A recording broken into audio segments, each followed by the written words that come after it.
They say the mountain watches you, not in the way a forest of pines might seem to lean when the wind changes, but with intent, like a gaze you can't quite meet, yet can feel along the back of your neck. Detective Elias Mercer had laughed when the sheriff first said it. He wasn't the type to believe in folklore.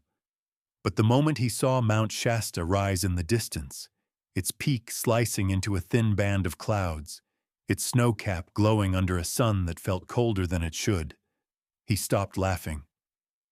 It wasn't just a mountain. It was something else entirely.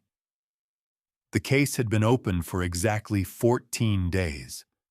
A young woman, 27-year-old Claire Haldeman, vanished while hiking along the Panther Meadows trail. No body, no belongings, no signs of struggle.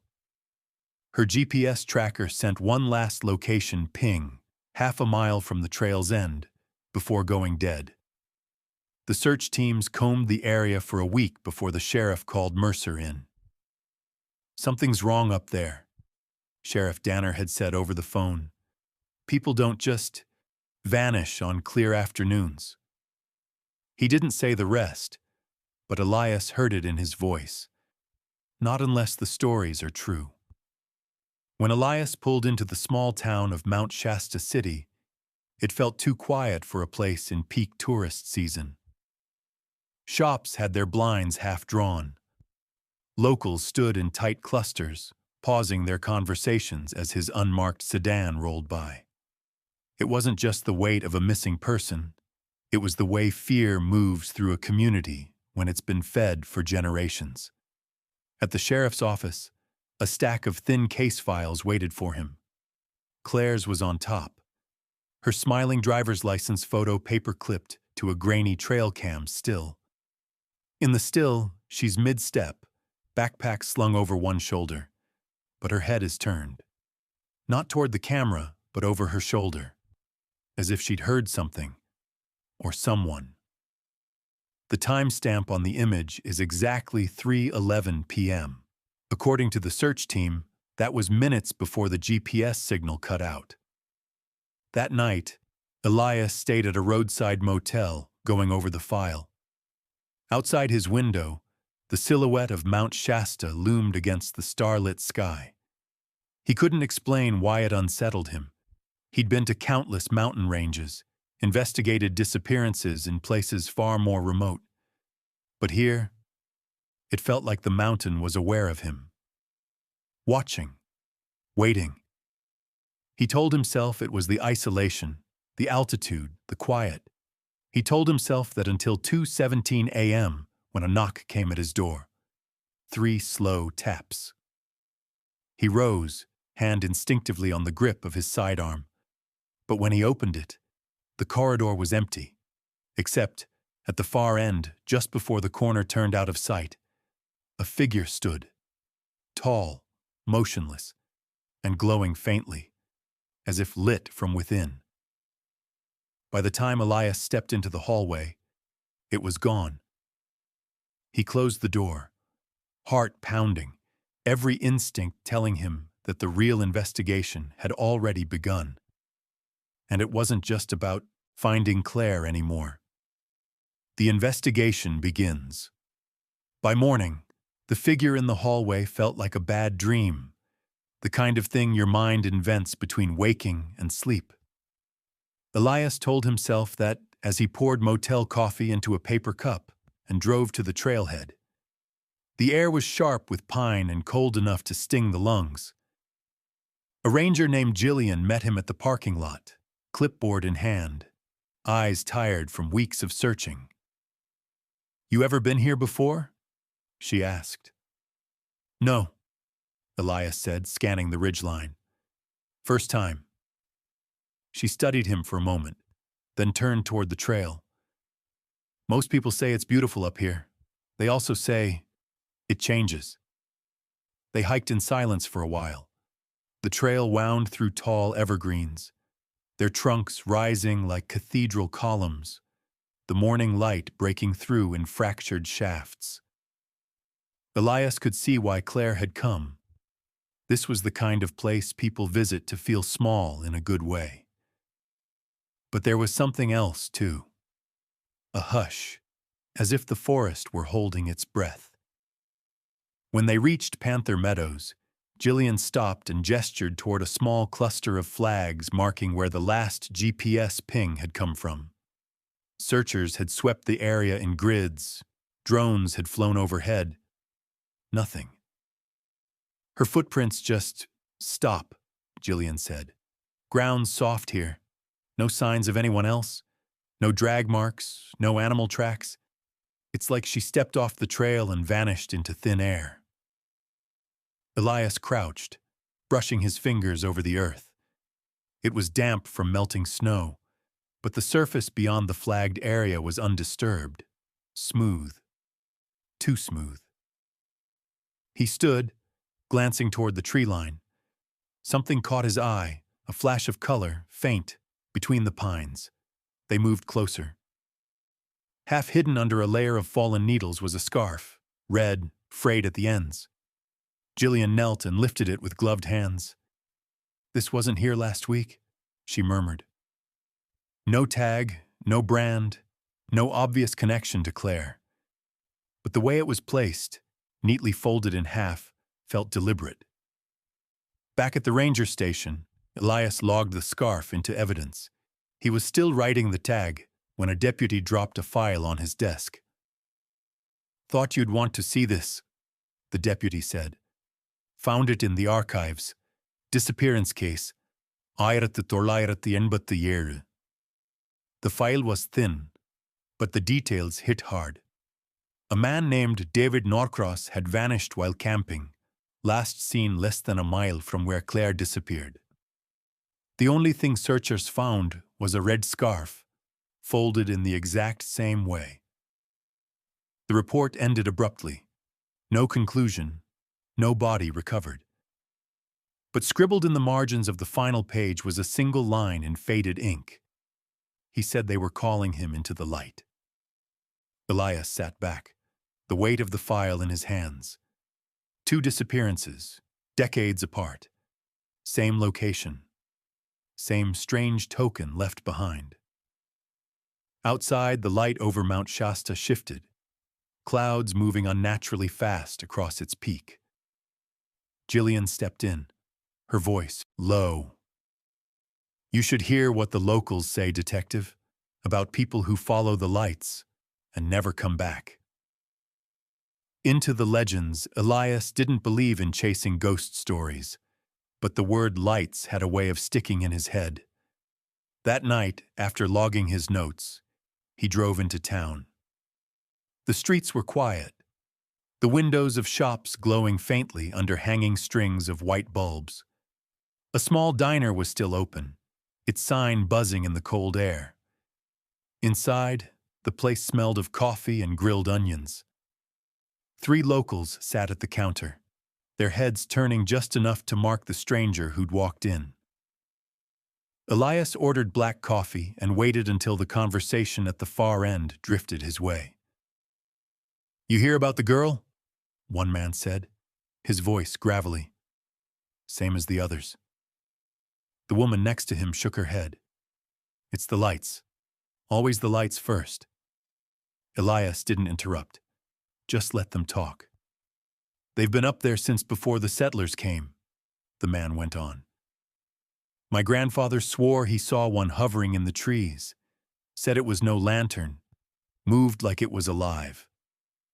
The woman leaned closer to him. "You tell outsiders, they laugh. But the Wintu people, this is their land. They've got stories older than any of us." Elias finally spoke. "What stories?" The man glanced at him, measuring. Then he shrugged. "They say the mountains got doors, not the kind you can see in daylight. They open when the lights come. And if you walk through—" He trailed off, shaking his head. "You don't walk back." The woman tapped her mug.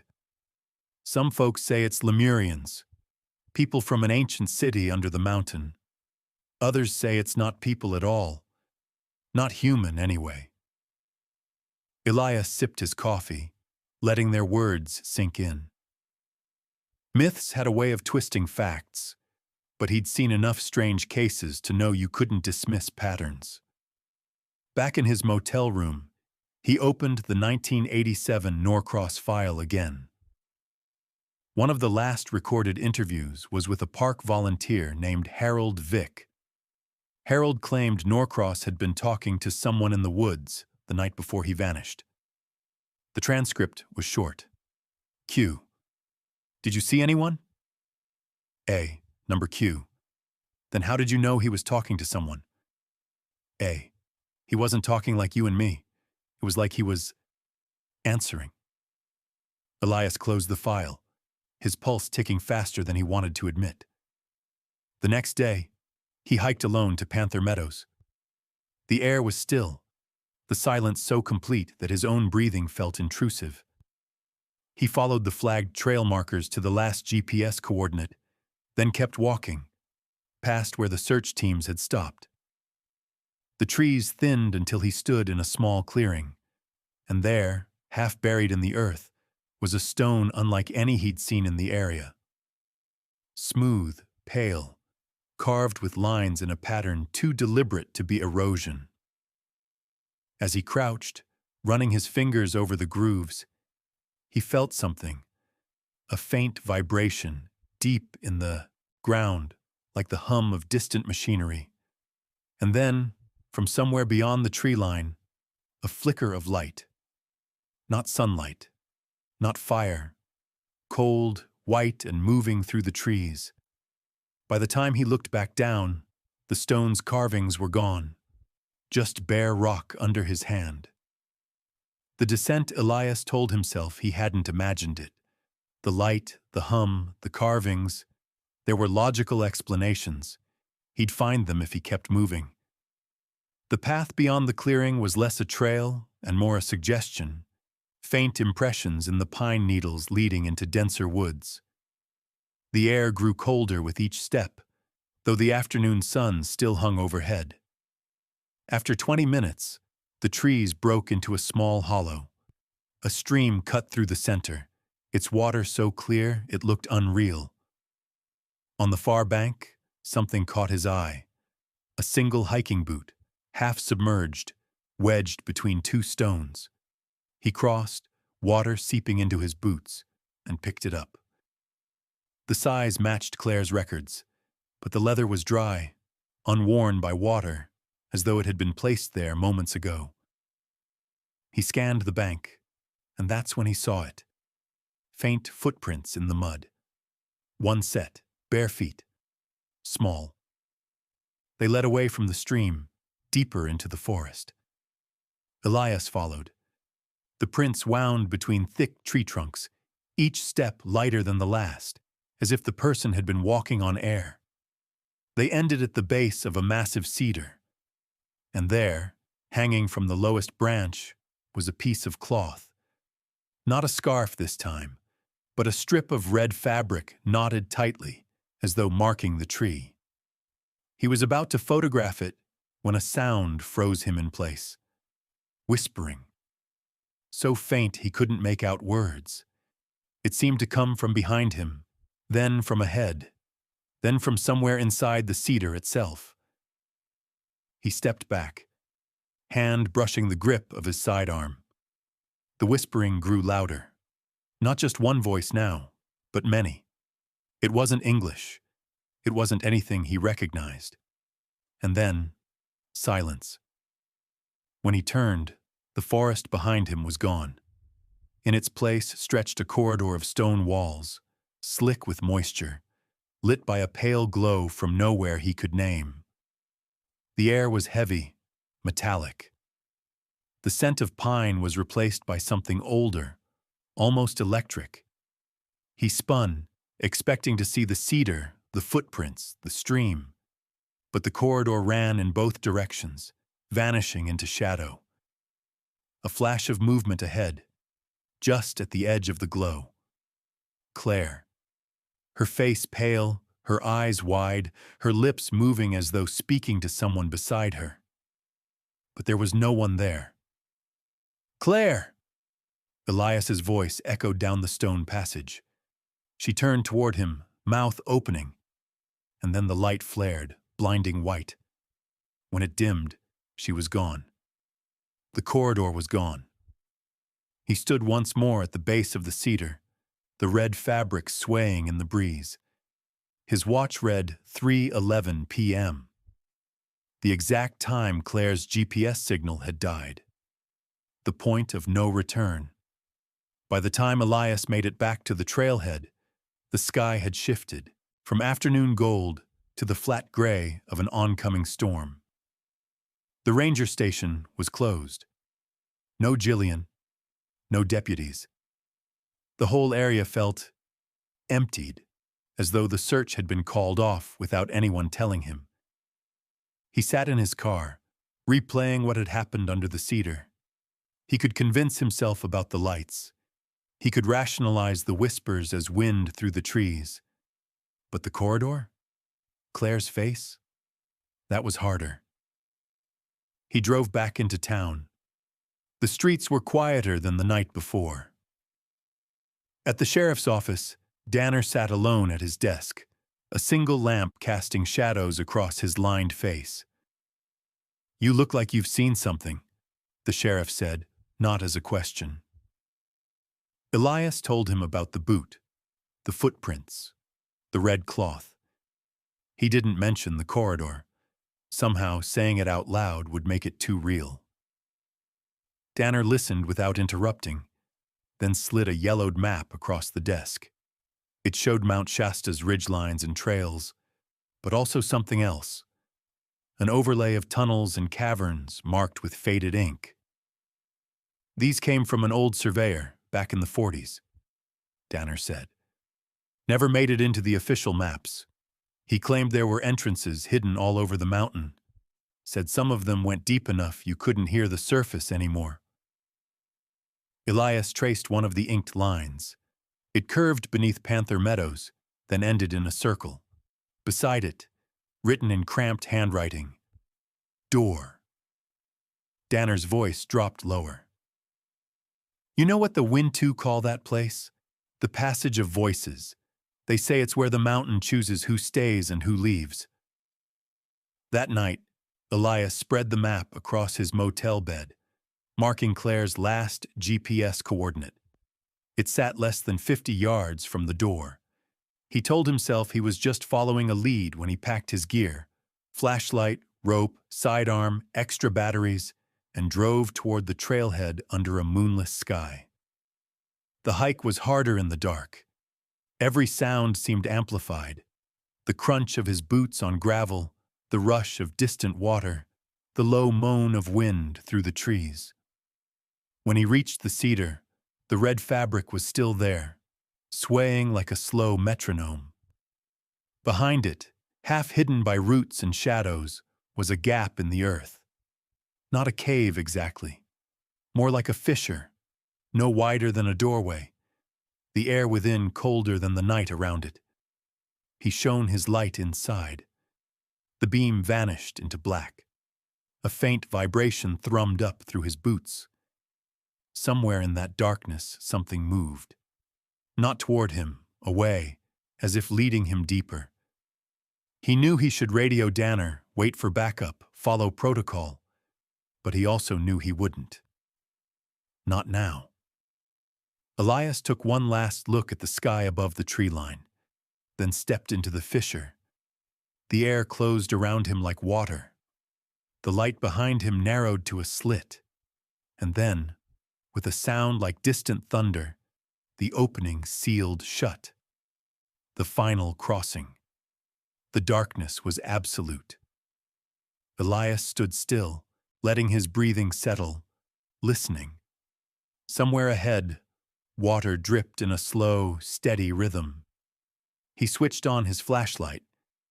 The beam revealed smooth stone walls, too uniform to be natural. They curved slightly, like the corridor he'd seen beneath the cedar. He moved forward, every step echoing back at him. The air smelled faintly metallic, the temperature dropping with each yard. After 10 minutes, the tunnel opened into a vast chamber. His light swept across it, stone pillars stretching into blackness, carvings etched in spirals and geometric patterns that seemed to shift when he looked too long. In the center of the chamber stood a pool of still water, so reflective it looked like glass. Above it, suspended in the air, was the light. Cold, white, pulsing gently, as if alive.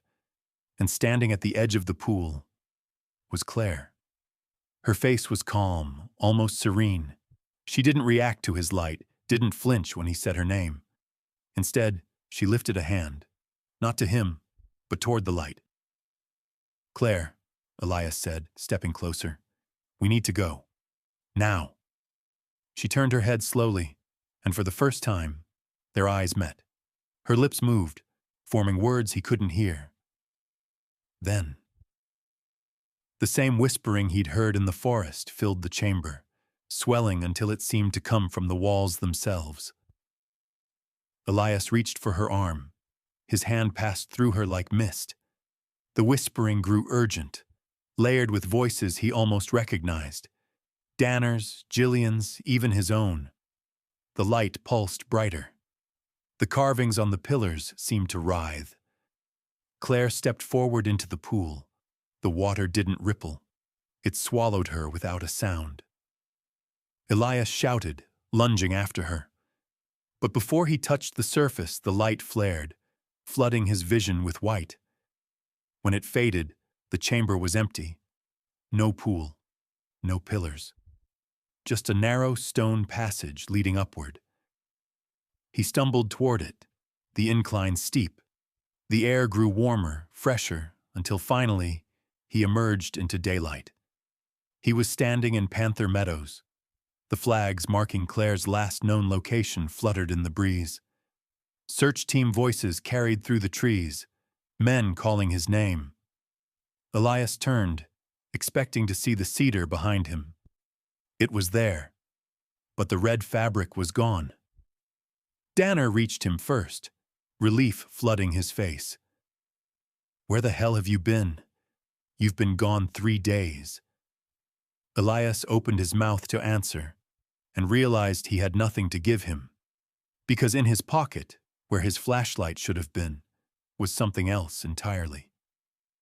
A strip of red cloth, folded neatly in half. Danner kept talking, his words distant, blurred under the rush of wind through the pines. Elias stared down at the strip of red cloth in his hand, its threads cool against his skin. It was impossible. He'd left it hanging from the cedar. Somewhere beyond the tree line, the clouds over Mount Shasta shifted, and for just a moment, the sun caught on something far, higher than its snow-capped peak, a glint of light. Too steady to be a trick of the eye, too deliberate to be an accident. Elias closed his hand around the cloth. The voices were gone now, but he knew, deep in the hollow place where instinct speaks louder than logic, that the mountain wasn't finished with him. It had let him go. This time. He turned back toward the voices of the search team, his steps crunching over the meadow grass. But he didn't look over his shoulder again. Because he could feel it, the mountain watching, waiting. And somewhere inside it, beyond doors no map could mark, Claire Haldeman was still walking. Stay curious, stay wondering, stay for Nexora.